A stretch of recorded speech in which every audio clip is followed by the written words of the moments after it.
A local man ended up hospitalized on a ventilator Sunday, but it's not from what you might think. In tonight's Health Beat, KELOLAND's Sophie Heineman is hearing from a KELOLAND man after he was stung by a cicada killer wasp.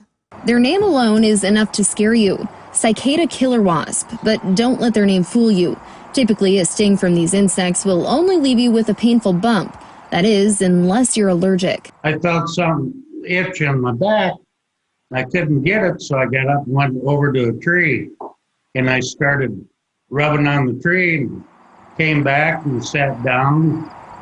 And then I started coughing a little bit. While spending some time outdoors with his family, Terry Shantz, who is allergic to bees and wasps, had just been stung twice without realizing it. Then my lips started swelling up, and I said, "Get the ambulance coming." The Redfield, South Dakota native was taken to the hospital and later airlifted to a Vera in Aberdeen. They ended up intubating him, putting a tube down his throat for breathing, which took a nice little bit of work because his throat and his tongue was so swollen and his throat was pretty close to being shut. His daughter, Candy, a certified EMT, says he was placed on a ventilator, a sight she describes as traumatizing. One thing to see it on another person, but when it's your father, it was kind of, or as my mom's case, her husband, it was very scary. Once stable, Terry was able to go home just a few days later.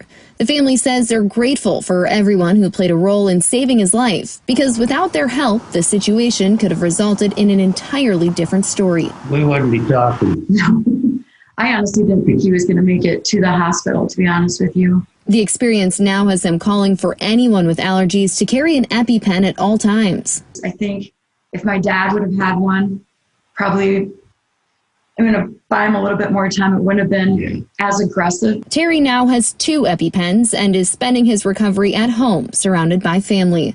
With HealthBeat, I'm Sophie Heineman.